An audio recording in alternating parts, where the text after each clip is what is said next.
Use Facebook Lite, not the regular Facebook app, because the regular app might not work. And click these 3 lines. Click Settings. After that, click Personal and Account Information. Click Name, Edit.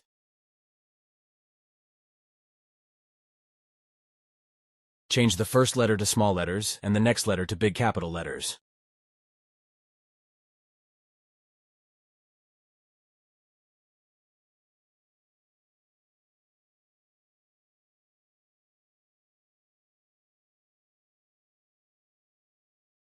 Now click Review Change.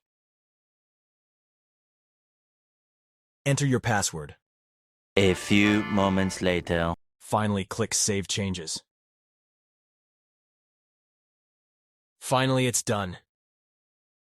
Thanks for watching. If you found this video helpful, consider subscribing and hitting that notification bell. Stay connected for more valuable content. See you in the next video.